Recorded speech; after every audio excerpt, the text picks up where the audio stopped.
Good morning student. हम पढ़ रहे थे क्लास 10th की साइंस, जिसमें अपन ने कल छठे लेसन का जो श्वसन तंत्र के बारे में चर्चा की थी। ठीक है। और वो श्वसन तंत्र अपन ने इस प्रकार से देखा था। देखिए, श्वसन तंत्र हमारे शरीर में इस प्रकार का होता है, जिसमें नासा द्वार होते हैं जिनसे श्वास लेते हैं, फिर नासा गुहा होती है आगे, वो उसमें बाल होते हैं और श्लेष्मा परत होती है। ठीक है। बाल क्या करते हैं? उनके निस्पंदन का या छानने का कार्य करते हैं, वायु को शुद्ध करने का कार्य करते हैं। इसी श्लेष्मा क्या करती है? श्लेष्मा श्रावण, श्लेष्मा परत होती है जो श्लेष्मा श्रावण करती है। ठीक है। जो क्या करते हैं? इनके निस्पंदन में सहायक होता है। आगे ग्रसनी में कंठ, श्वास नली में कंठ, सी आकार के छल्ले होते हैं, उपास्थि छल्ले होते हैं, वलय होते हैं, उपास्थि वलय। ठीक है। जो श्वास नली को पिचकने नहीं देते। श्वास नली जब फेफड़ों में प्रवेश करती है तो दो भागों में बढ़ जाती है, जिसे श्वसनी कहते हैं। ठीक है। आगे ये श्वसनी और छोटे छोटे भागों में बढ़ जाती है, जिसे श्वसनिकाएं कहते हैं। और लास्ट में ये सूक्ष्म नलिकाओं में बढ़ जाती है, जो कूपिका कोश या कूपिकाएं कहलाती है। ठीक है। नीचे डायफ्राम होता है। श्वसन तंत्र के बारे में अपन ने लगभग पढ़ लिया था। कुछ एक बातें बाकी है, वो अपन आगे लिख लेते हैं। जैसे देखिए फूफस की जो वायु होती है से श्वसन वर्णक ऑक्सीजन लेकर उन ऊतकों तक पहुंचाने में ऑक्सीजन की कमी होती है। ठीक है। श्वसन वर्णक फुफ्फुस में जो वायु होती है, उनसे उस फुफ्फुस की वायु से ऑक्सीजन कौन लेता है? हमारे रुधिर का जो श्वसन वर्णक होता है। ठीक है। जो श्वसन की ऑक्सीजन से, वायु की ऑक्सीजन से क्रिया करता है, और वो लेकर उस ऑक्सीजन को लेकर उन अंगों तक पहुंचाता है जहां पर क्या होती है? ऑक्सीजन की कमी होती है। तो नोट बना के लिखिए।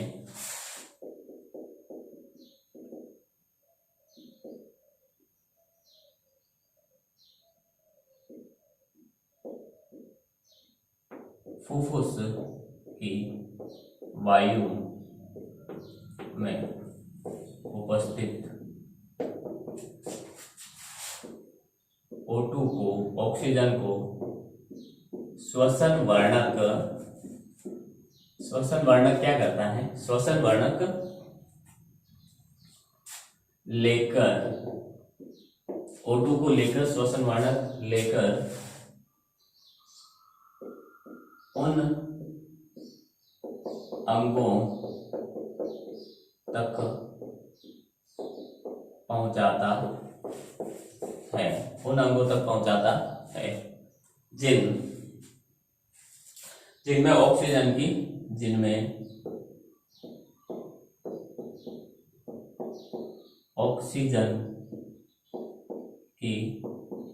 कमी होती है। जिन अंगों में ऑक्सीजन की कमी होती है, ये श्वसन वर्णक क्या करता है? फुफ्फुस में श्वसन क्रिया द्वारा जो वायु के साथ ऑक्सीजन लाई गई है, वो फुफ्फुस से क्या करते हैं? ऑक्सीजन लेकर ये श्वसन वर्णक वहां पहुंचाते हैं जहां कमी होती है। ठीक है।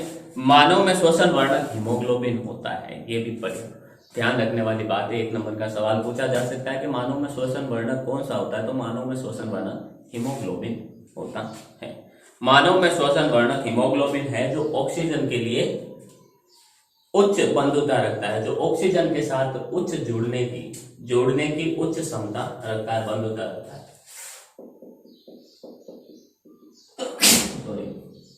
ये भी आप नोट बना के लिखें। मानव में श्वसन वर्णक हीमोग्लोबिन है जो ऑक्सीजन से उच्च बंधुता रखता है, अर्थात जोड़ने की उच्च क्षमता रखता है। ये वर्णक देखिए लाल रुधिर कणिकाओं आरबीसी में उपस्थित होता है। ये जो श्वसन वर्णक हीमोग्लोबिन होता है, वो किसमें पाया जाता है? हमारे शरीर की रक्त के अंदर एक कणिका पाई जाती है, लाल रक्त कणिका, आरबीसी में पाया जाता है। यह वर्णक लाल रक्त कणिका आरबीसी में पाया जाता है, आरबीसी में पाया जाता है। ठीक है, CO2 जल में अधिक विलय है, अतः यह, अब ऑक्सीजन का तो परिवहन हीमोग्लोबिन के द्वारा हो जाता है, लेकिन CO2 भी तो होती है, जहां ऑक्सीजन दे के आते हैं वहां CO2 बनती भी तो है, तो CO2 को कौन परिवहन करता है? तो CO2 क्या होती है? जल में ज्यादा घुलनशील होती है, जल में ज्यादा विलय होती है, अतः इसका परिवहन रुधिर में विलय अवस्था में होता है, इसलिए इसका तो परिवहन कैसे होता है? रुधिर के अंदर ये CO2 क्या हो जाती है? घुल जाती है। ठीक है, CO2 जल में अधिक विलय है, अतः इसका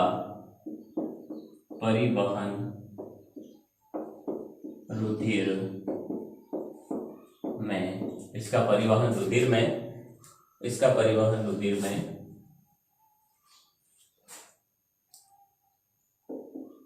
विलय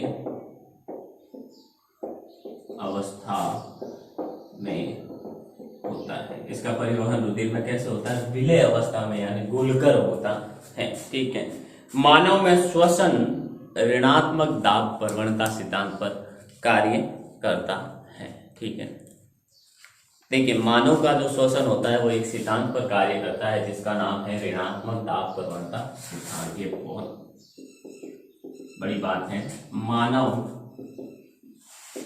में श्वसन क्रिया किस पर कार्य करती है? ऋणात्मक दाब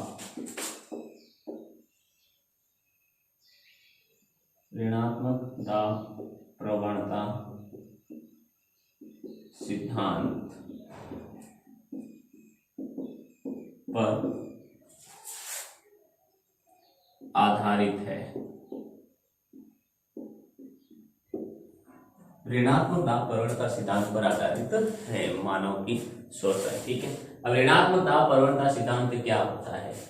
सिंपल सा नाम कठिन है, बाकी वायु या ऑक्सीजन या गैसों का परिवहन किस तरफ होता है? उच्च दाब से निम्न दाब की तरफ होता है। ठीक है, अब इसमें क्या होता है? जब डायफ्राम सिकुड़ता है और डायफ्राम ऐसे सीधा हो जाता है, सीधा होने से क्या होता है? इन फेफड़ों को फूलने की जगह मिल जाती है, तो ये फूलकर इस प्रकार से फूल जाते हैं चारों तरफ। ठीक है, सांस ली, फेफड़े अंदर फूलते हैं, पसलियां ऊपर होती है, ये देखा है अपन। फूलते ही क्या होता है? यहाँ का फेफड़ों का दाब क्या हो जाता है?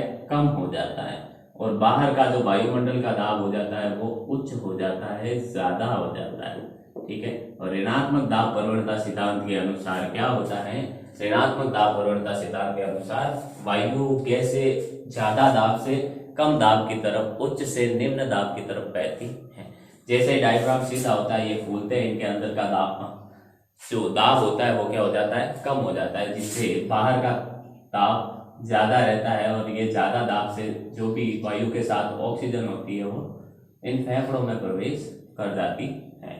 ठीक है, फिर जैसे ही इनके बीच गैसों का आदान प्रदान होता है और ये CO2 ले लेते हैं वापस, डायफ्राम वापस अपनी नॉर्मल अवस्था में, इस अवस्था में आता है, जिससे ये इन पर दबाव बनता है और फेफड़ों पर वापस दबाव बनता है, जिससे फेफड़े वापस पिचकते हैं।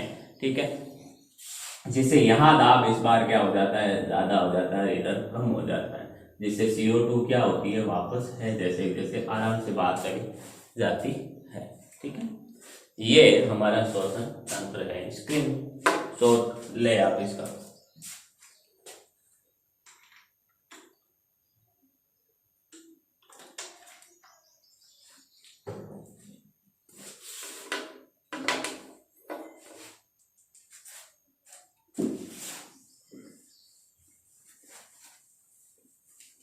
फिर आगे देखते हैं, अपन आगे चलते हैं।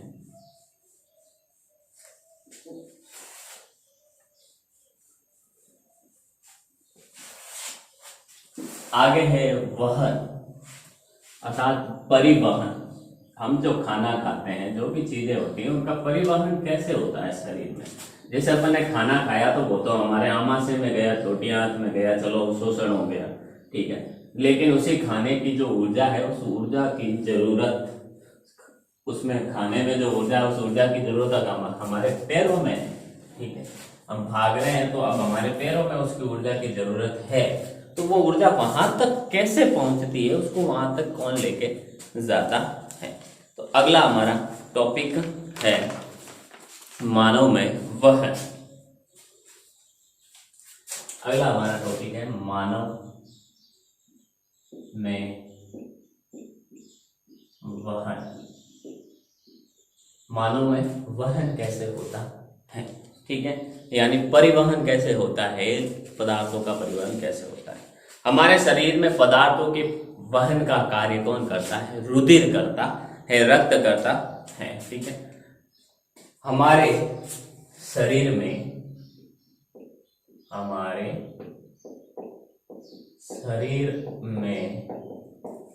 पदार्थों के परिवहन का कार्य कौन करता है, रुधिर करता है।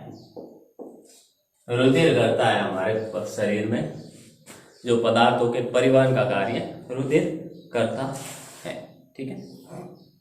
नेक्स्ट देखिए, रुधिर क्या है, रक्त क्या है, एक तरल संयोजी ऊतक होता है। तरल होता है, संयोजी यानी इसकी कोशिकाएं आपस में, जो ऊतक होते हैं वो आपस में क्या होते हैं, जुड़े हुए होते हैं, ठीक है।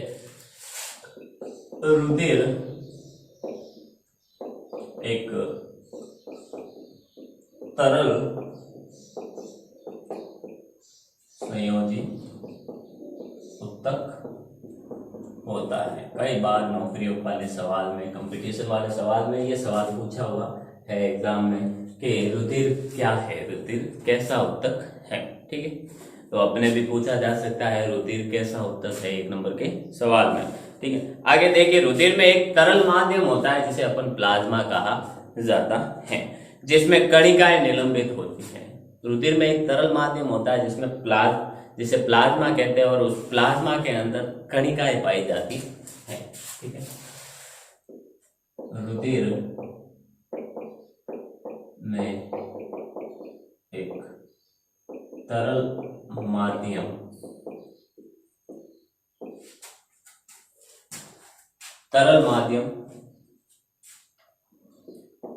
प्लाज्मा पाया जाता है,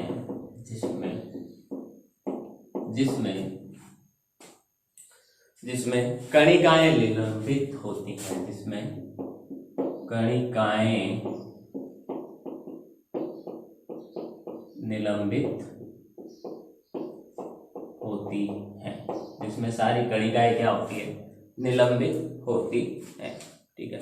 मानव रुधिर को देखो 2 भागों में बांटा गया है, एक तो प्लाज्मा और एक कणिकाएं, ठीक है। मानव रुधिर 2 भागों, प्लाज्मा जो कि तब होता है 55% तथा कणिकाएं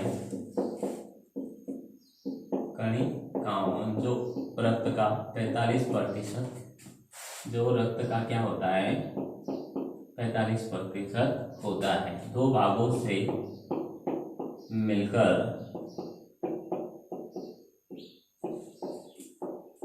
बना होता है। अब प्लाज्मा हमारे रक्त का, टोटल रक्त का 55% होता है, 55% होता है, ठीक है। प्लाज्मा में देखिए, प्लाज्मा का जो 55% होता है उसमें से 10% प्रोटीन तथा 90% जल होता है, ठीक है। प्लाज्मा में 10%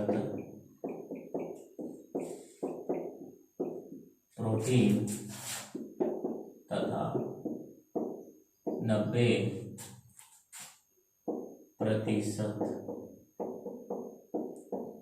जल पाया जाता है, जल पाया जाता है। ठीक है, आगे देखिए, जल पाया जाता है 90%, 55 का 90%, कुल प्लाज्मा का 90% तो सिर्फ जल जल होता है। ठीक है, इसीलिए, और हमने अभी पिछले थोड़ी देर पहले लास्ट लाइन में अपन ने पढ़ा था कि कार्बन डाइऑक्साइड का वहन, कार्बन डाइऑक्साइड क्या होती है, ऑक्सीजन तो हीमोग्लोबिन श्वसन वर्णक लेकर चला जाता है, लेकिन कार्बन डाइऑक्साइड जल में विलय होती है, इसलिए वह प्लाज्मा में विलय अवस्था में, रुधिर के अंदर विलय अवस्था में गति करती है, परिवहन करती है। तो वो परिवहन कैसे होता है, उसमें प्लाज्मा में होता है, क्योंकि इसमें ज्यादा पानी पाया जाता है। ठीक है, प्लाज्मा में देखिए 10% प्रोटीन तथा 90% जल पाया जाता है। नेक्स्ट देखिए आगे, प्लाज्मा में और क्या पाया जाता है, प्लाज्मा में देखिए थ्रोम्बिन, प्रोथ्रोम्बिन और फाइब्रिनोजन। प्लाज्मा में थ्रोम्बिन, प्रोथ्रोम्बिन तथा फाइब्रिनोजेन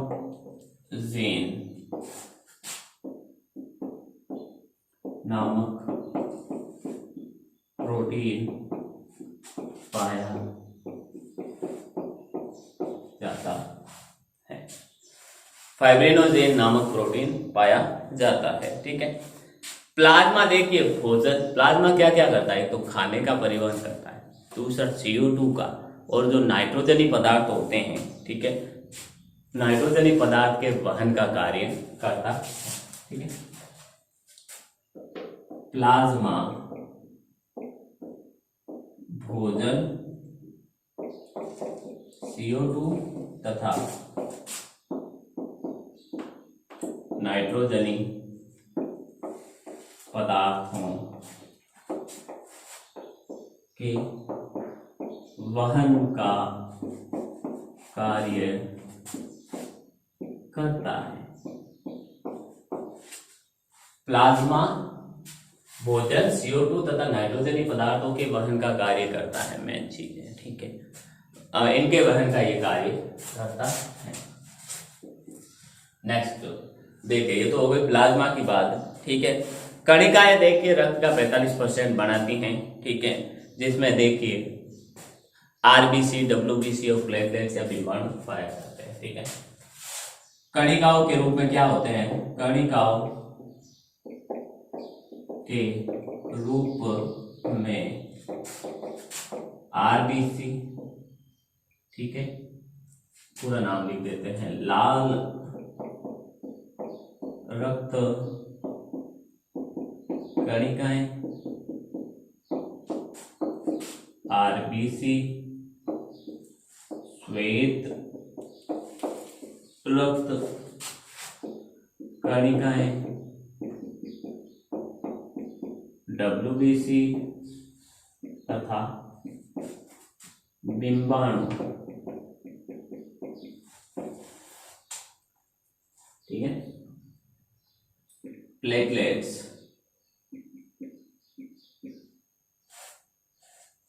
कणिकाओं के रूप में RBC, WBC और प्लेटलेट्स पाई जाती है। ठीक है, ये पाई जाती है। नेक्स्ट देखिए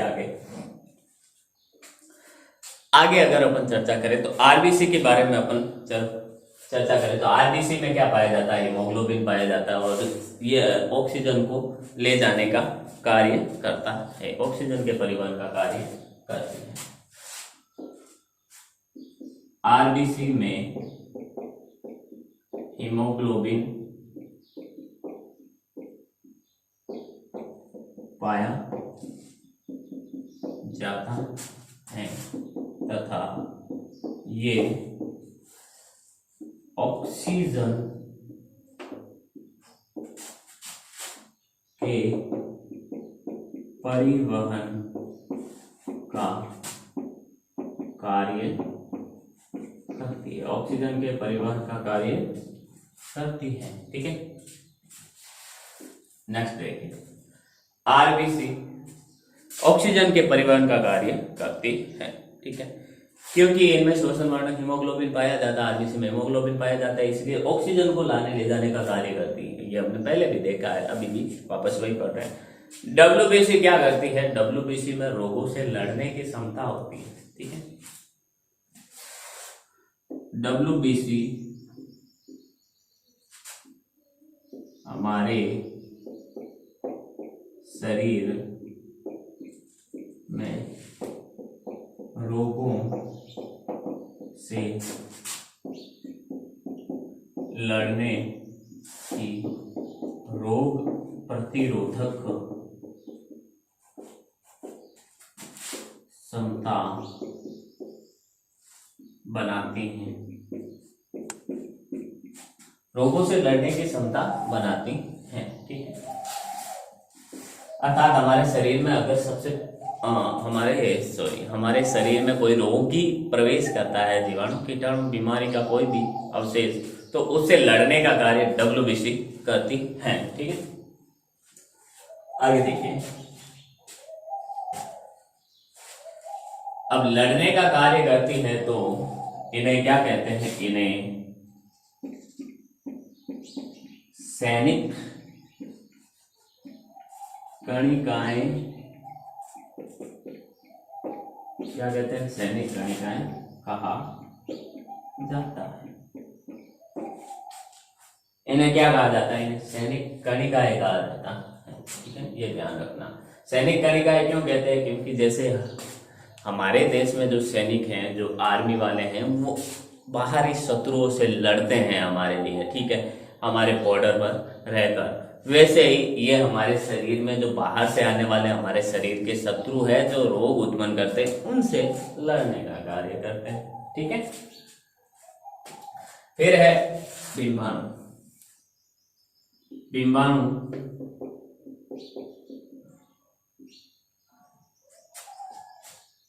डिम्बाणु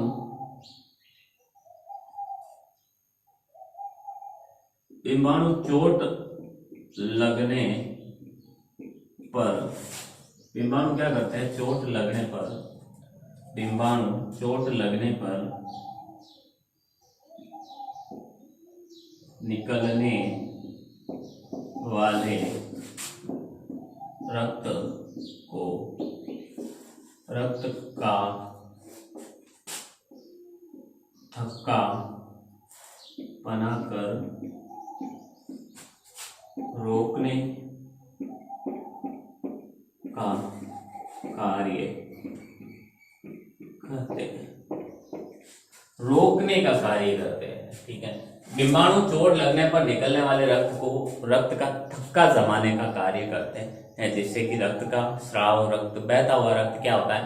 रुक जाता है। ठीक है, तो ये रक्त का थक्का बना के रोक देता है।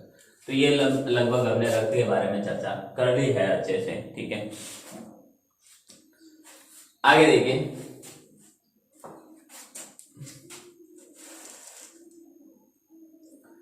अब देखिए आरबीसी, डब्ल्यूबीसी और प्लेटलेट्स।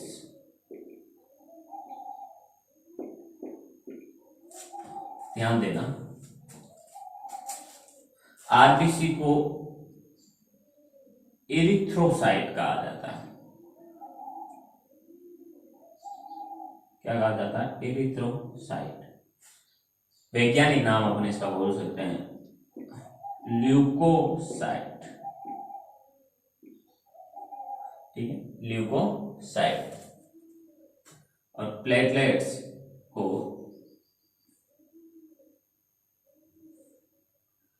थ्रोम्बोसाइट कहा जाता है।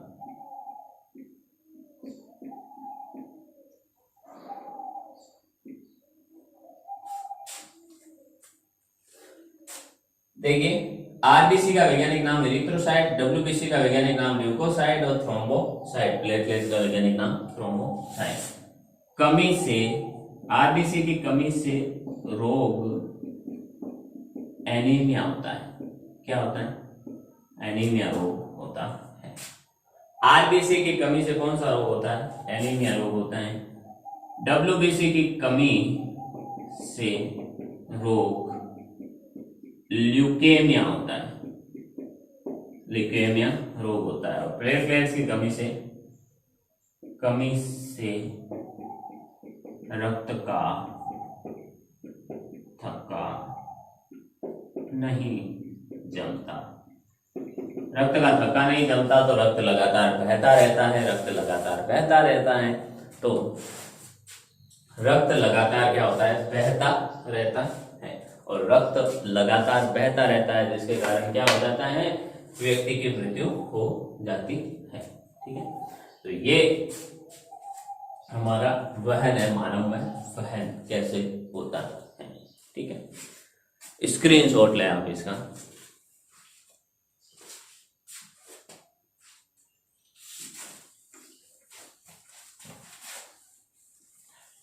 अब मानव में वहन रक्त के द्वारा होता है। रक्त के बारे में तो अपन ने लगभग पूरी चर्चा कर ली है।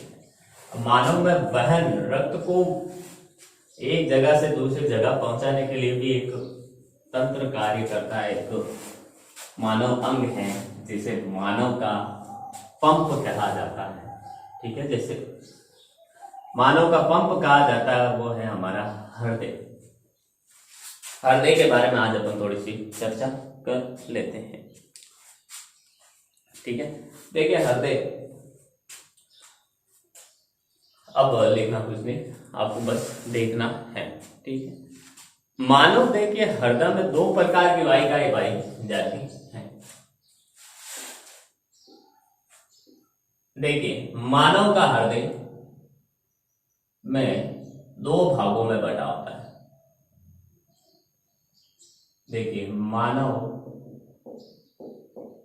हृदय दो भाग और 4 कोष्ठ में बटा। कोष्ठ या कोष में कह सकते हैं। 4 कोष और 2 भाग होते हैं। ठीक है, एक तो होता है दायां व बायां भाग। ठीक है, इसमें कोष्ठों में देखिए, कोष्ठ में 2 तो होते हैं आलिंद और 2 ही होते हैं नीले। 2 आलिंद और 2 नीले भाग होते हैं। ठीक है, पंप करने का काम करते हैं।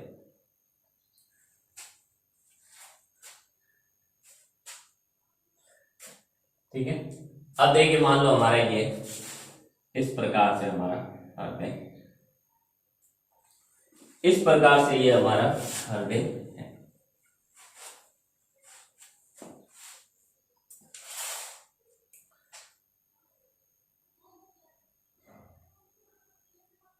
मान लो आप ऐसे ही बनाते हैं, ये इसके 4 कोष्ठ हैं। ठीक है, ये इधर वाला तो है अपना बायां भाग, इधर वाला है मान लो दायां भाग। ठीक है, ये हो गया अपना बायां आलिंद, ये। ठीक है, ऊपर वाले दोनों आलिंद और नीचे वाले दोनों नीले होते हैं। ये बायां नीले, ये दायां आलिंद, ये दायां नीले। इस प्रकार से ये 4 तो कोष्ठ होते हैं और 2 भाग होते हैं, आलिंद और नीले 2 भाग होते हैं। ठीक है, इसके चारों तरफ एक आवरण होता है जो कहलाता है हृदयावरण। क्या कहलाता है, वो कहलाता है हमारा हृदयावरण। ठीक है, ये हृदयावरण क्या होता है, हृदय का आवरण होता है, हृदयावरण कहलाता है। ठीक है, इसमें पेरिकार्डियल द्रव, इस हृदय और बाह्य आवरण के बीच थोड़ा सा द्रव भरा होता है जिसे पेरिकार्डियल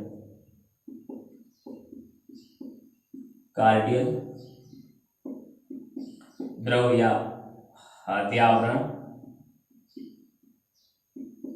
द्रव कहते हैं। ये क्या करता है, ये बाह्य आघातों से बचाता है, बाह्य आघात से। अब देखते हैं। ठीक है, अगर ये हृदय ऐसे थोड़ा सा पर इधर मारते हैं तो हमारा हृदय के ऊपर चोट नहीं लगती, उससे पहले हड्यावरण पर चोट लगती है और ये थोड़ा सा अंदर पिचकता है, तो वो चोट पूरी अंदर तक नहीं जाती। ये द्रव क्या करता है, बाह्य आघातों से इस चोट से रक्षा करता है। ठीक है, अब हृदय तक रक्त लाने और ले जाने के लिए वाहिकाएं, नलिकाएं पाई जाती हैं। ठीक है, वो दो प्रकार की होती हैं, एक तो होती है धमनी और एक होती है शिरा। ठीक है, धमनी क्या करती है, धमनी शुद्ध रक्त लाने ले जाने का कार्य करती है। शुद्ध रक्त का मतलब होता है रक्त में क्या जुड़ा हुआ, ऑक्सीजन। ठीक है, शिराएं क्या करती है, अशुद्ध रक्त लाने ले जाने का कार्य करती है। ठीक है, अशुद्ध रक्त लाने ले जाने का कार्य, और अशुद्ध रक्त का मतलब होता है रक्त प्लस उसमें CO2 जुड़ा हुआ हो। ठीक है, ये धमनी और शिराओं का कार्य करते हैं। तो आपको पूछ सकते हैं सवाल ऐसा कि रक्त हृदय से शुद्ध रक्त को ले जाने का कार्य, अंगों तक ले जाने का कार्य, अंगों तक वहन करने का कार्य कौन सी नलिकाएं करती हैं, तो वो होती है धमनियां। ठीक है, लेकिन इनके अपवाद है, अपवाद का मतलब जो इनका उल्टा कार्य करे। ठीक है, इसका अपवाद है फुफ्फुस, धमनी। धमनी का कार्य होता है शुद्ध रक्त ले जाना, लेकिन इसमें क्या होता है, इसमें अशुद्ध रक्त बहता है। ठीक है, इसी तरह शिराओं का कार्य होता है अशुद्ध रक्त ले जाना CO2 वाला, लेकिन इसका भी एक अपवाद है, फुफ्फुस शिरा। ये क्या करती हैं, ये शुद्ध रक्त ले जाती है। ये अपन पूरा देखेंगे, आपको थोड़ा सब कुछ समझेंगे अच्छे से। ठीक है, वो आने वाली क्लास में हृदय पूरा कंप्लीट करेंगे आने वाली क्लास में। ठीक है, उम्मीद करता हूँ जो भी पढ़ा है आज अपन ने वो आपको समझ में आया होगा। मिलते हैं अगली क्लास में, तब तक के लिए all the best, thank you.